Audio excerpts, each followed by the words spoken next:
Welcome to Ancient Relics Keeper. Uncover hidden histories, lost artifacts, and ancient mysteries. Join us as we explore the past secrets. Subscribe and dive into history's untold stories. In 1978, the Catholic world rejoiced at the election of Pope John Paul I, a humble and kind man known as the Smiling Pope. But just 33 days later, he was found dead in his bed. The Vatican quickly declared it a heart attack and refused an autopsy.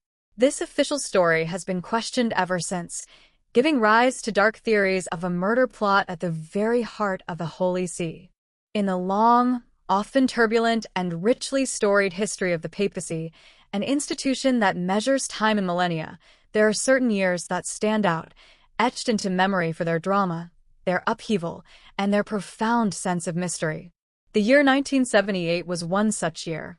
It would become known to historians and the world alike as the Year of Three Popes, a breathtakingly brief and chaotic period of sudden death and historic transition that would shake the foundations of the Roman Catholic Church and give birth to one of its most enduring and unsettling modern mysteries. It is a story that begins with a moment of great, unexpected joy and hope, a story centered on a man whose humble charm and infectious, radiant smile seemed poised to change the very culture of the Vatican forever. But his story would end just as suddenly, in an abrupt and confounding tragedy, leaving behind a tangled trail of unanswered questions, contradictory official statements, and a perfect, silent vacuum in which the darkest and most sinister suspicions could grow. To truly understand the conspiracy, we must first understand the official story as it was presented to the world, and then, piece by piece, we must carefully and critically examine the cracks that began to appear in its carefully constructed facade almost from the moment it was told. Our story begins in the sweltering heat of August 1978. Pope Paul VI, a thoughtful, intellectual, but often tormented figure who had reigned for 15 difficult years, had just died. The cardinals of the Catholic Church, princes of the Church from every corner of the globe, gathered in Rome for a papal conclave, the secret, ancient, and deeply sacred ritual to elect a new successor to St. Peter. The eyes of the world turned to Vatican City. The global press corps descended on Rome, and hundreds of thousands of the faithful gathered in St. Peter's Square, their gazes fixed on the small chimney atop the Sistine Chapel, waiting for the puff of smoke that would signal their choice. Inside, the cardinals were reportedly deeply divided. There were powerful conservatives from the Roman Curia, the Vatican's central bureaucracy, who wanted to halt what they saw as the dangerous liberalizing trends in the Church. And there were powerful progressives, many from outside Italy, who wanted to champion and continue the modernizing spirit of the Second Vatican Council. After 4 ballots, in what would be one of the shortest conclaves of the 20th century, a compromise candidate, a man acceptable to both sides, emerged. On August 26th, white smoke billowed from the chimney. The great bells of St. Peter's pealed, and the name announced from the central balcony to the cheering crowds was a surprise to almost everyone: Albino Luciani, the Patriarch of Venice. The choice was, in many ways, astonishing. Luciani was not a powerful Vatican insider, a curialista who had spent his life expertly navigating the complex and often treacherous political corridors of the Holy See. He was, in every sense, a humble pastor. He was the son of a poor bricklayer and socialist from the rugged Dolomite Mountains of northern Italy. He was known for his profound humility, his gentle and approachable demeanor, his deep pastoral concern for the poor and the working class, and, above all, his radiant, ever-present, and completely genuine smile. He was so renowned for his cheerful and optimistic disposition that he was widely and affectionately known by the Italian press as Il Papa del Sorriso, the Smiling Pope. His election was seen by many as a revolutionary breath of fresh air, a decisive rejection of the cold, aristocratic, and political machinations of the Vatican in favor of a man who embodied the simple, compassionate, pastoral heart of the Christian faith. He chose the papal name John Paul I, a historic and deeply significant decision. It was the very first double name in the long history of the papacy. It was a clear and intentional gesture meant to signal his desire to combine the progressive, ecumenical vision of his beloved predecessor, Pope John XXII, with the more traditional, cautious continuity of Pope Paul VI. He wanted to be a bridge, a unifier. And from his very first moments as Pope, he signaled a clear desire for change, a decisive move towards a simpler, less monarchical, and more servant-like papacy. He famously dispensed with the traditional, elaborate papal coronation with its bejeweled, triple-tiered crown, opting instead for a more modest, solemn mass for the inauguration of the pontificate. He was the first pope in centuries to refuse the sedia gestatoria, the ornate, portable throne on which popes were traditionally carried aloft above the crowds like ancient emperors. He relented only when his aides convinced him that using it was the only way for the vast crowds in St. Peter's Square to actually see him. In his public audiences and addresses, he spoke with a simple, direct, and often touchingly humorous style that completely charmed the public and unnerved some of the more staid and formal members of the Vatican Curia. He spoke of the Church as a mother and a servant, emphasizing God's infinite love and mercy over the rigid enforcement of doctrine. The world was utterly captivated.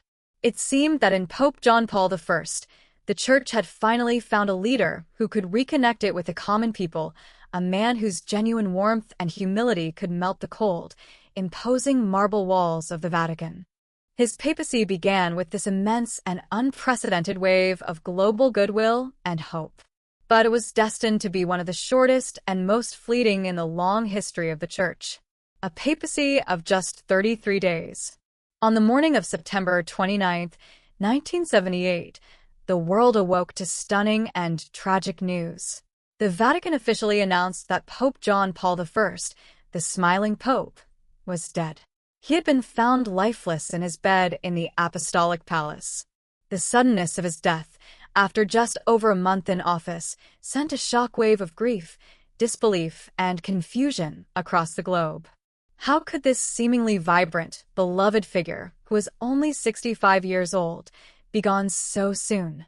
The world turned to the Vatican for answers, and the official narrative it provided, a story designed to be reassuring and final, would instead become the source of all the controversy, suspicion, and dark speculation that followed.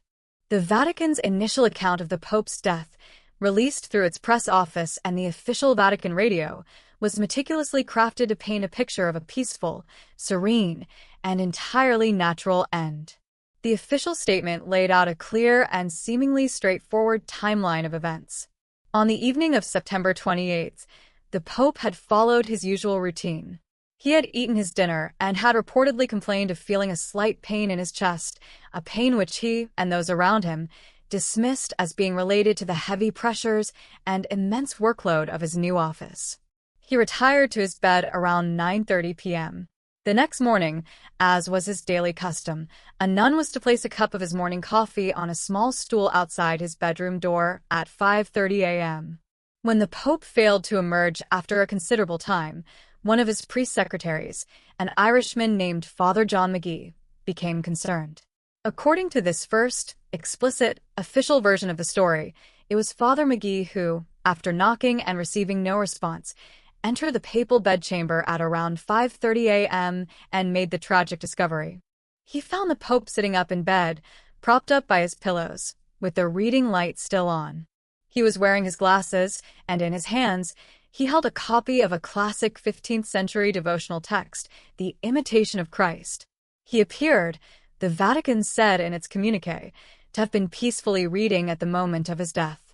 A serene, gentle smile was said to be on his face, a final testament to his famously cheerful nature.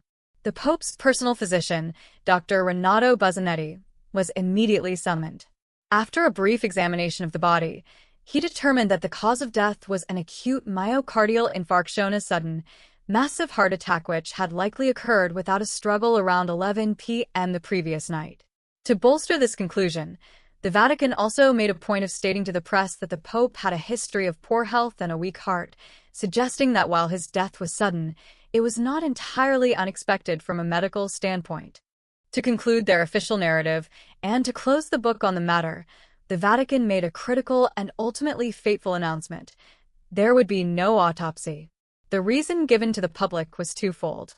Firstly, they claimed it was against long-standing papal tradition to perform an autopsy on the body of a supreme pontiff. Secondly, the examining physicians were completely certain that the death was from natural causes and had found no signs whatsoever of foul play or anything untoward. An autopsy was therefore deemed both disrespectful and medically unnecessary. The official story was complete, neat, and tidy. The beloved, smiling Pope had died peacefully in his sleep from a heart attack, a tragic but natural end for a man with a fragile constitution who was simply overwhelmed by the immense burdens of the papacy. It was a faith-affirming narrative designed to bring closure to a grieving world. And it began to fall apart almost immediately. The first and perhaps most significant crack in the official story concerned the crucial and seemingly simple detail of who discovered the body. The Vatican had been very clear and very specific in its initial reports. It was his male secretary, Father John McGee. This was, for the Vatican, an important detail to establish. The papal apartments are a private, almost monastic space.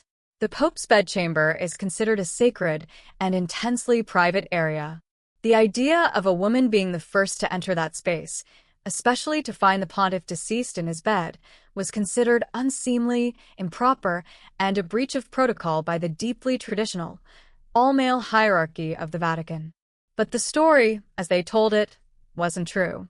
Journalists, particularly those from the sharp-elbowed Italian press who are more familiar with the day-to-day inner workings of the Vatican, began to hear conflicting rumors from their inside sources. They soon confirmed and began to report that the first person to discover the Pope's body was not Father McGee at all. It was, in fact, a nun named Sister Vincenza Taffarel. Sister Vincenza was one of the small group of devoted nuns who managed the papal household. It had been her long-standing duty, even from his time in Venice, to bring Albino Luciani his morning coffee. On the morning of September 29th, she had placed the coffee on the stool outside his door, as usual. When she returned a short while later and saw that the coffee was still there, untouched, she became worried. Breaking with protocol, she knocked, and receiving no answer, she opened the door and entered the room. It was she who found the Pope dead. It was she who then immediately ran to alert Father McGee, who then came to the room and officially confirmed the discovery. Faced with mounting and specific press inquiries, the Vatican was eventually forced, in a series of confusing and reluctant clarifications, to admit that Sister Vincenza's version of events was, in fact, the correct one. Their explanation for the initial deception was that they had wanted to spare the humble and elderly nun from the intense and overwhelming glare of the global media, and that they had thought it more proper and dignified for the historic discovery to be officially attributed to his male secretary. But this explanation, however plausible from their cloistered and archaic perspective, did immense and irreparable damage to their credibility. If they were willing to lie about a simple, basic, and easily verifiable fact like who found the body, the world began to ask, what else were they lying about? The question hung heavy and poisonous in the air. The deception, meant to protect a delicate sense of propriety, had instead created a powerful and enduring sense of suspicion. It looked less like a harmless white lie and more like the first, clumsy step in a cover-up. The second major crack appeared in the Vatican's carefully constructed claim about the Pope's health. The official line, repeated in numerous statements, was that he had a history of heart problems and was known to be in a fragile physical state. This was a crucial element of their narrative, as it helped to support the conclusion of a natural death from a heart attack. But the Pope's own family, including his brother Eduardo and his niece Pia, vehemently and very publicly contradicted this. They were shocked by these reports. They insisted to the press that Albino Luciani, while not a physically imposing man, had no known history of serious heart trouble. His personal physician from his time in Venice, Dr. Antonio de Ros, who had examined him just before he traveled to Rome for the conclave, also stated that the Pope's heart was in good condition. Yes, he had suffered from some notable ailments in the past, including a serious embolism in his eye in 1975, and he did take medication for low blood pressure, but there was no clinical indication that he was at imminent risk of a massive, fatal heart attack. The family's passionate and public statements directly challenged the Vatican's core justification for the cause of death. If he was in relatively good health, then a sudden, fatal heart attack, while still possible, seemed far less likely and far more suspicious. This discrepancy created another thick layer of doubt. Was the Vatican retroactively creating a medical history for the Pope to make his sudden death seem more plausible? Were they deliberately exaggerating his frailty to quash any uncomfortable questions before they could even be asked? The third, most significant, and for many, the most damning problem with the official story was the Vatican's steadfast refusal to perform an autopsy. The Vatican's claim that autopsies were against inviolable papal tradition was, at best, a misleading half-truth. While it was certainly not common, there was no strict canonical law forbidding it. In fact, historical records show that an autopsy had been performed on at least one previous pope in the 20th century. In a case of such a sudden and unexpected death of a major world leader, a head of state, an autopsy would have been considered mandatory, standard procedure anywhere else in the civilized world. It would have been the one and only way to definitively, scientifically, and transparently establish the cause of death and put all rumors and suspicions to rest, once and for all. The refusal to do so was, to many outside observers, baffling, illogical, and deeply suspicious. If the Vatican was so absolutely certain that he had died of a heart attack, what did they have to fear from a medical procedure that would simply confirm it? Their refusal had the precise opposite of its intended effect. Instead of projecting an image of serene faith, it projected an image of fear. It created a vacuum of certainty, a space that was immediately filled with the darkest and most sinister of speculations. To the outside world, it looked like the Vatican had something to hide. Perhaps they feared an autopsy would reveal an inconvenient and terrible truth that the cause of death was not a heart attack at all. Perhaps it would reveal the presence of a poison, a toxin, or some other unmistakable sign of foul play. Adding to these three major inconsistencies were other strange and contradictory details that emerged in the days and weeks following his death, small pieces of a puzzle that just didn't fit. The Vatican had initially claimed he was found holding a copy of the devotional book, The Imitation of Christ.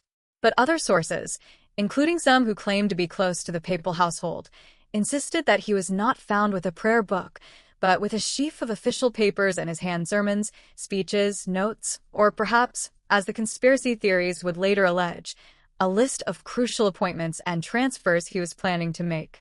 The image of him dying peacefully with a prayer book was serene, comforting, and theologically neat. The image of him dying while clutching official papers was something else entirely. It suggested he was working on something important, something urgent, right up to the very moment of his death. Furthermore, the two brothers who were summoned to embalm the Pope's body, the Signoraxi brothers, later spoke, anonymously at first, to journalists. They claimed that they had been called in so quickly after the death was discovered, and that the Vatican was in such a hurry, that they had to perform the embalming without all of the Pope's blood having been drained, a highly unusual and professionally questionable procedure.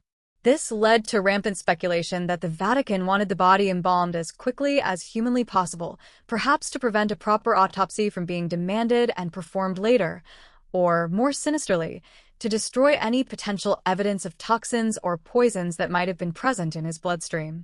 And then there was the final, confounding matter of the Pope's personal effects, the small, intimate objects of his last moments on earth. His reading glasses, his worn leather slippers, the papers he was holding, and the bottle of medicine he took for his low blood pressure that was on his nightstand. All of these items, which would have been crucial, standard evidence in any formal death investigation, were reportedly removed from his room shortly after his death and subsequently disappeared, never to be seen or accounted for again. The scene of the death had been, in essence, wiped clean. When you assemble all of these disjointed and troubling pieces, the Vatican's official narrative of a simple, natural death begins to look less like a statement of fact and more like a hastily and poorly constructed story, a facade full of holes and deep, structural contradictions. The outright lie about who found the body. the public dispute over his true medical history, the inexplicable and highly suspicious refusal to perform an autopsy, the conflicting reports about what he was holding when he died, and the complete disappearance of his personal effects. Each of these inconsistencies, on its own, might be explainable as a simple error, a misunderstanding, or a clumsy attempt by a secretive, ancient institution to manage a modern public relations crisis. But taken together, they paint a deeply and profoundly disturbing picture. They create a clear and undeniable pattern of deception, misdirection, and obfuscation that strongly suggests the Vatican was not telling the world the full and complete truth about the death of Pope John Paul I. They created the perfect environment for suspicion to fester, a fertile ground in which the seeds of a full-blown murder conspiracy could take root and grow into a dark and menacing forest. The question was no longer if the Vatican was hiding something, but what they were hiding and why. And the terrifying answer to that question, proposed by a new generation of investigators, would lead down a dark rabbit hole of international financial corruption, sinister secret societies, and a rumored papal purge that was stopped, just in time, by a sudden and silent death in the night. The Vatican's official story of Pope John Paul I's death was a narrative riddled with contradictions and shrouded in a fog of secrecy. The changing stories, the disputed medical history, and the baffling refusal to perform an autopsy created a vacuum of truth, a space where suspicion could take root and grow. For any unexplained death, investigators ask two fundamental questions: who had the means and opportunity, and who had a motive? In the closed and guarded world of the Vatican, opportunity would be a matter of inside access. But it was the question of motive that would transform this story from a case of institutional clumsiness into a full-blown conspiracy theory of breathtaking scale. The theory that emerged was not about a personal vendetta or a theological dispute. It was about something far more worldly, far more dangerous, and far more powerful: money. It was a theory that claimed this smiling pope was not a victim of a weak heart, but was the first casualty in a war he was about to declare on a vast and corrupt financial empire operating from within the very heart of the Holy See. To understand this powerful motive, we must delve into the murky and often scandalous world of Vatican finances, specifically the institution known as the Istituto per l'Opera di Religione, the IWAR, more commonly and simply known as the Vatican Bank. The Vatican Bank is not like a regular commercial bank. It is a private, highly secretive financial institution whose stated purpose is to hold and manage assets for religious orders, Catholic charities, and Vatican employees. Because it is located within the sovereign territory of Vatican City, it operates outside the jurisdiction of Italian and international banking regulations. It is accountable only to the Pope. This unique status has, throughout its history, made it a powerful tool, but it has also made it dangerously susceptible to corruption and misuse. And in the 1970s, under the leadership of a powerful and intimidating American archbishop, the Vatican Bank had become entangled in a web of dark dealings that reached the highest levels of international finance and organized crime. The man at the center of this web was Archbishop Paul Marcinkus. Marcinkus was not a typical Vatican cleric. He was a tall, tough, cigar-chomping son of Lithuanian immigrants from Cicero, Illinois, a suburb of Chicago once famous as the headquarters of Al Capone. He was a former bodyguard to Pope Paul VI, a shrewd and pragmatic operator who understood power and was unafraid to use it. As the head of the Vatican Bank from 1971, he ran the institution with an iron fist and an almost complete lack of transparency. Marcinkus believed his primary duty was to make money for the Church, to ensure its financial independence, and he was not particularly scrupulous about how he did it. Under Marcinkus's leadership, the Vatican Bank entered into a close and ultimately catastrophic partnership with one of Italy's largest private banks, Banco Ambrosiano. And the head of Banco Ambrosiano was a man named Roberto Calvi. Calvi was a brilliant but deeply ambitious financier, known in the Italian press as God's banker because of his close ties to the Vatican. Together, Marcinkus and Calvi allegedly used the Vatican Bank's unique offshore status to engage in a massive and complex scheme.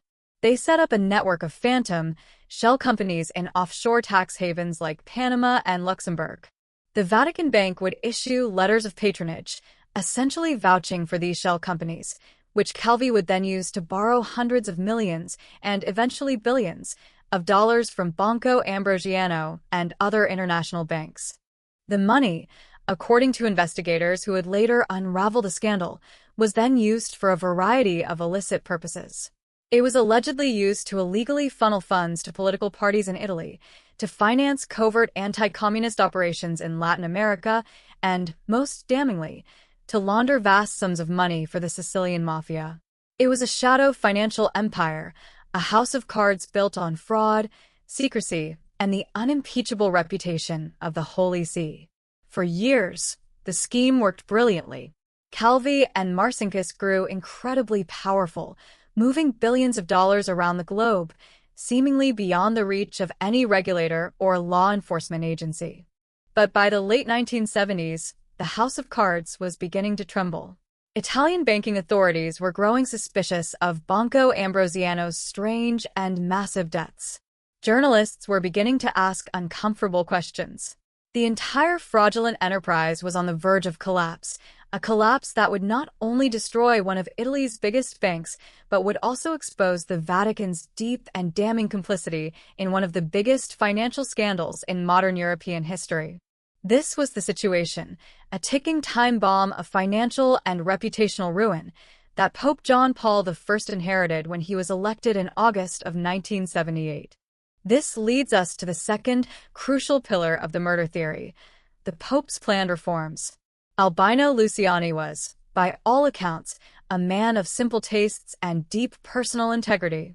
His entire life as a priest and a bishop had been dedicated to pastoral work, to caring for the poor, and to promoting a vision of the Church that was humble and spiritually focused.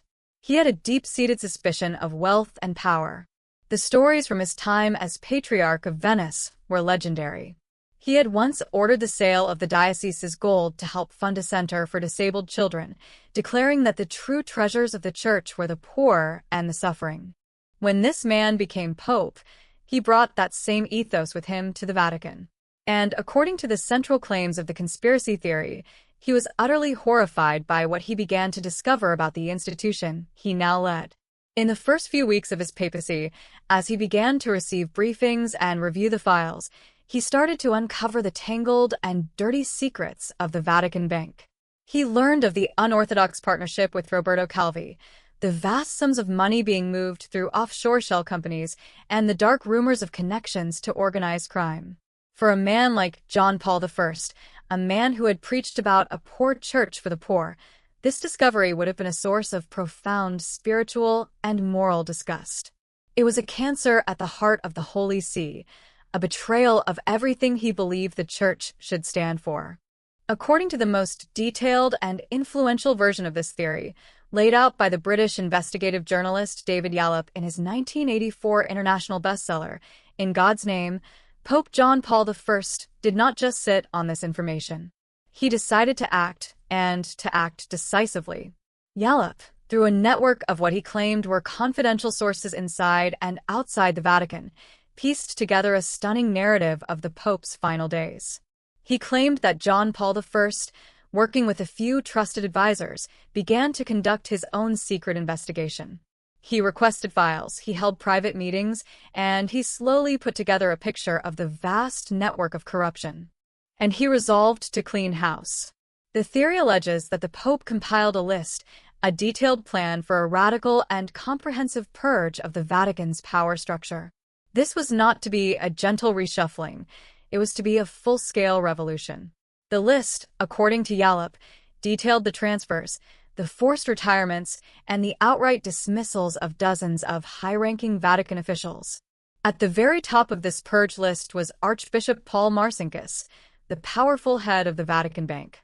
He was to be removed from his post and sent to a minor position in America. But the list didn't stop there.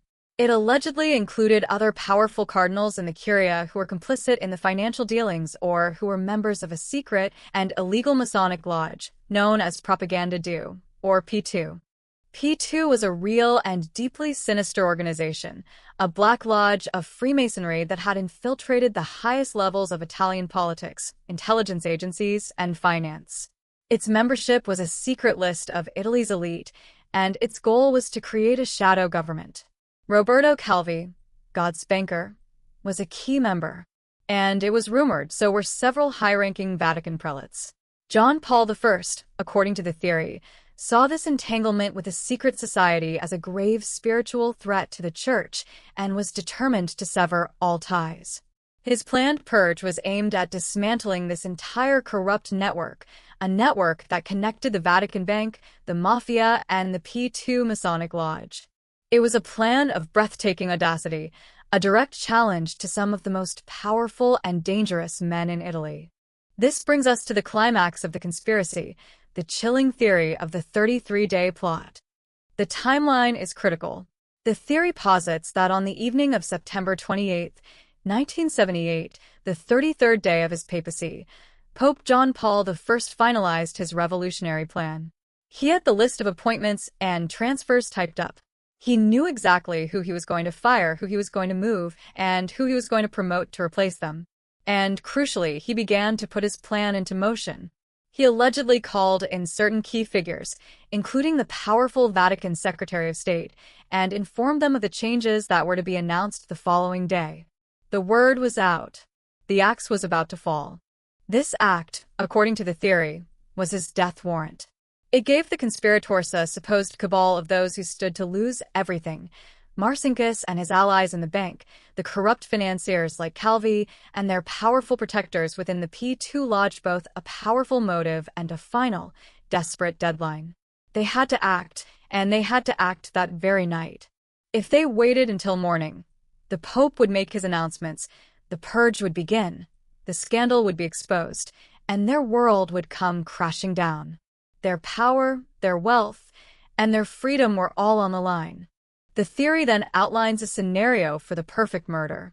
The Pope, a man of simple and predictable habits, would be an easy target within the supposedly secure walls of the Apostolic Palace. The conspirators would have had inside help, someone with access to the papal apartments. The method would have to be subtle, something that would mimic a natural death. A fast-acting, difficult-to-trace poison, perhaps a digitalis derivative that would induce a massive heart attack, would be the ideal weapon. It could have been administered in his evening meal, his water, or in the medication he took for his low blood pressure. The Pope would retire to his bed, feeling perhaps a slight discomfort, but nothing to raise the alarm. He would sit up to do some reading, perhaps looking over the very list of changes he was about to make, and then, sometime in the night, the poison would do its work. He would die quietly, seemingly peacefully, in his sleep. The next morning, his body would be discovered. The death would be declared a heart attack, a plausible explanation for a 65-year-old man in a stressful job.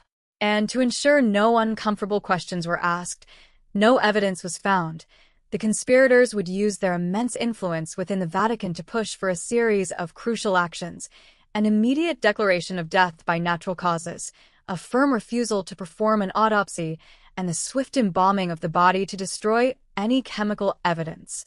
In this telling, the death of Pope John Paul I was not a tragedy. It was a coup. It was a ruthlessly efficient execution, a preemptive strike to silence a reformer before he could speak. The strange and contradictory actions of the Vatican in the aftermath were not signs of institutional clumsiness. They were the deliberate actions of a successful cover-up. The lie about who found the body was to control the narrative from the very first moment. The insistence on his poor health was to create a pre-existing condition. The refusal of an autopsy was to prevent the discovery of the crime. And the disappearance of his notes and medicine was the cleaning of the crime scene. Every strange detail that created suspicion now clicks into place as a logical step in a meticulously planned conspiracy. The smiling Pope had smiled at the wrong people, had seen the darkness behind their power, and for that, he was silenced. The events that followed in the years after his death only seemed to add fuel to the fire of this theory. The Vatican Bank scandal did eventually explode into public view. In 1982, Banco Ambrosiano collapsed under a mountain of debt, with over $1 billion unaccounted for. Roberto Calvi, God's banker, fled Italy, only to be found a short time later hanging from scaffolding under Blackfriars Bridge in London, his pockets filled with stones and cash, a death that was officially ruled a suicide but had all the hallmarks of a Masonic ritual murder. Archbishop Marcinkus, protected by Vatican sovereignty, was never formally charged but remained a figure of immense controversy until he was finally removed from his post years later. The existence of the P2 Masonic Lodge was also exposed, leading to one of the biggest political scandals in Italian history. The fact that all of this corruption, all of these dark connections that the Pope had allegedly set out to destroy, came to light only after his death, seemed to many to be the ultimate confirmation of the theory. He had been right. The cancer was real, and the people he had supposedly targeted were indeed powerful, ruthless, and capable of murder. His death, in this light, looks less like a coincidence and more like the first domino to fall in a long and bloody saga of power and corruption. It is a story so dark, so cinematic, that it seems almost too incredible to be true. And yet, for millions of people who have looked at the evidence, it is the only explanation that makes sense of the strange and sudden death of a 33-day pope. The theory that Pope John Paul I was murdered is a masterpiece of conspiratorial storytelling. It has all the elements of a classic thriller, a virtuous and naive hero, a cast of shadowy villains, a vast and corrupt financial empire, secret societies, and a perfectly executed crime at the very heart of a powerful, ancient institution. The narrative laid out by investigative authors like David Yallop is so detailed, so internally consistent, and so dramatically satisfying that it feels like it must be the truth. It neatly explains every strange inconsistency surrounding the Pope's death, the changing stories, the missing evidence, the refusal of an autopsy's deliberate steps in a sinister cover-up. For many who have examined the case, the murder plot is not a theory. It is the only logical solution to the puzzle. But a compelling narrative, no matter how convincing it seems, is not the same as historical proof. It is now our duty as investigators to turn the same skeptical eye that we applied to the Vatican's official story onto the conspiracy theory itself. We must ask the hard questions. Is the evidence for a murder plot as solid as it appears? Or is there another, less sensational but perhaps more plausible, explanation for the events of that fateful night in September 1978? This is where our investigation enters its final phase, a phase where we must weigh the counter-theories and confront the profound and lingering questions that keep this mystery alive. The first and most significant challenge to the murder conspiracy is the simple and persistent case for natural causes. While the idea of a cabal of corrupt cardinals and mafiosi poisoning the Pope is undeniably more exciting, many respected historians, journalists, and Vatican insiders who have studied the case have come to a far more mundane conclusion. They argue that while the Vatican's handling of the Pope's death was a public relations disaster, textbook example of institutional ineptitude and obsessive secrecy, was a cover-up not of a crime, but of a simple, tragic, and perhaps slightly embarrassing human reality. Let's re-examine the Pope's health. The conspiracy theory rests heavily on the testimony of the Pope's family, who insisted he was in good health. This is understandable. A family in grief would naturally be shocked by a sudden death and would want to remember their loved one as strong and vital. However, a more objective look at Albino Luciani's medical history paints a more complex picture. He was not a physically robust man. He was 65 years old, and while he had no diagnosed critical heart condition, his health was certainly not perfect. He was known to have very low blood pressure, for which he took medication. He had suffered a serious embolism in his eye several years earlier, an event that indicates potential issues with his circulatory system. He had undergone several operations in his life. And, a fact often overlooked, he had been a heavy smoker for much of his younger life, a major risk factor for cardiovascular disease. Now, place this man, with his less-than-perfect health, into a situation of almost unimaginable stress.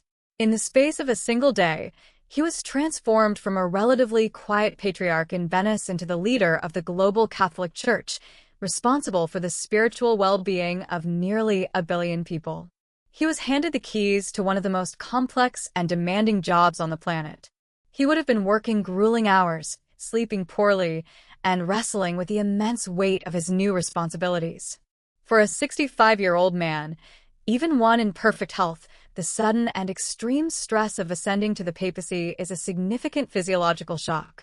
Medical experts have pointed out that a sudden pulmonary embolism of blood clot traveling to the lungs, which can be related to his previous circulatory issues, is a condition that can cause a sudden, quiet death that closely mimics a heart attack and often leaves very few signs that would be obvious without a full autopsy. A sudden, massive heart attack itself, while perhaps unexpected, is also entirely medically plausible under such circumstances. The argument for natural causes suggests that the Vatican's subsequent actions, while clumsy, were not driven by a sinister conspiracy, but by a deeply ingrained institutional mindset. The initial lie about who found the body, they argue, was exactly what the Vatican claimed it was, a misguided attempt to protect a traditional sense of propriety, to avoid the scandal of a woman being the first to find the pontiff deceased in his bed. It was a foolish and old-fashioned decision, but not necessarily evidence of a murder plot. The insistence on his poor health was likely an attempt to quickly reassure a shocked and grieving Catholic world that his death was from natural causes, an overzealous effort to provide a simple explanation. And the refusal to perform an autopsy, while the most suspicious action, can also be explained by the Vatican's unique culture. It is an institution that sees the Pope not just as a man, but as the vicar of Christ on earth. The idea of subjecting his consecrated body to what they would have seen as a desecrating medical procedure would have been deeply repugnant to many of the traditionalists in the Curia. They would have seen it as a violation of the sanctity of his office. Their decision, in this light, was driven by a misguided sense of piety and a desire to protect the mystical image of the papacy, not to conceal a crime. This brings us to the second major problem with the murder theory: the unreliability of the evidence upon which it is built. The entire, detailed narrative of a financial plot and a planned purge relies almost exclusively on the work of a handful of investigative authors, with David Yallop's In God's Name being the most prominent. Yallop's book is a masterwork of investigative journalism. It is compelling, detailed, and it presents a powerful, coherent case. But a powerful case is not the same as definitive proof. Critics of Yallop's work, including many respected journalists and historians who have covered the Vatican, argue that his book, while a fascinating read, is built on a foundation of circumstantial evidence, anonymous sources, and dramatic leaps of logic.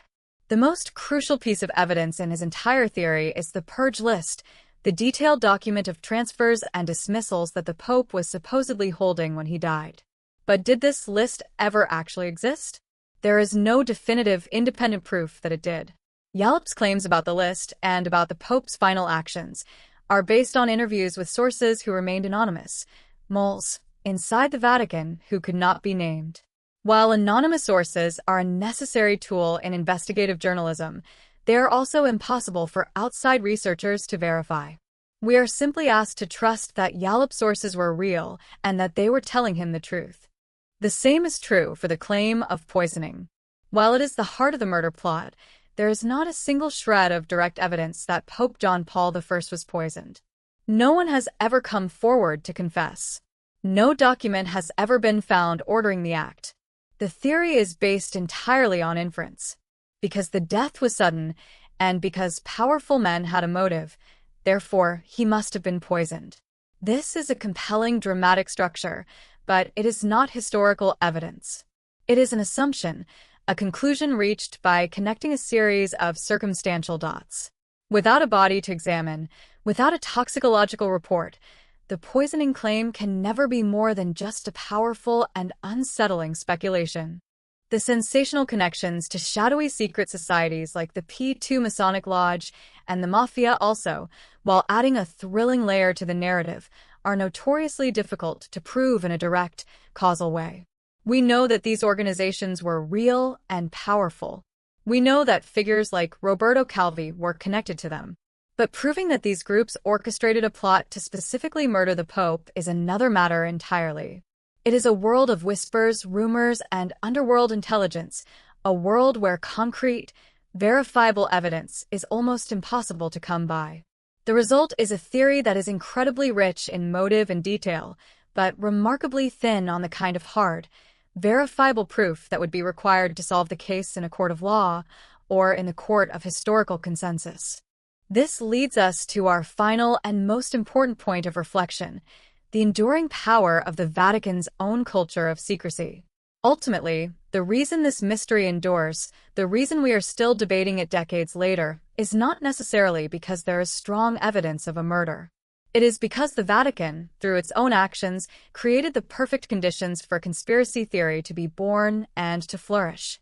It is an institution that, for centuries, has operated on a principle of need to know, of managing information, and of presenting a carefully controlled, unified front to the outside world.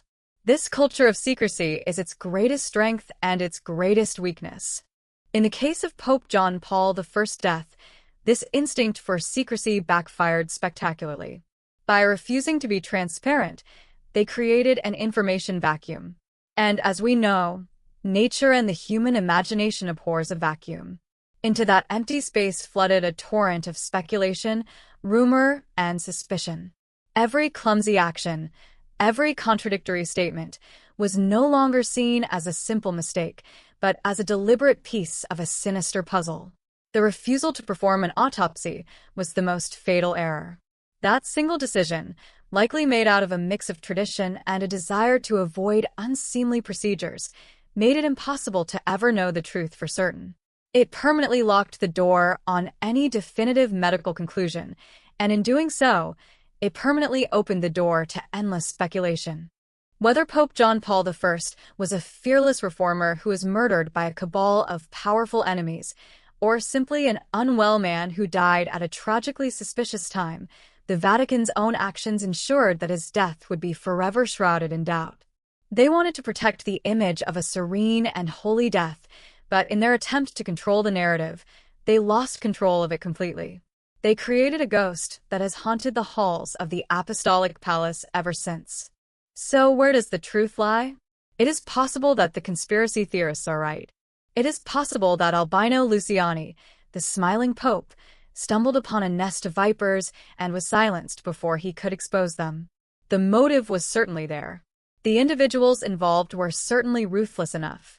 And the subsequent scandals that rocked the Vatican Bank proved that the corruption he allegedly sought to fight was very, very real. The theory provides a satisfying, if terrifying, explanation for all the strange events surrounding his death. But it is also entirely possible that the skeptics are right. It is possible that a 65-year-old man with a history of delicate health succumbed to the immense physical and psychological stress of the world's most demanding job. His death, a tragic accident of timing and biology, was then hopelessly mismanaged by a secretive, medieval institution that did not know how to handle a modern crisis. In this version, the only conspiracy was a conspiracy of incompetence, a series of bad decisions that inadvertently created the illusion of a crime.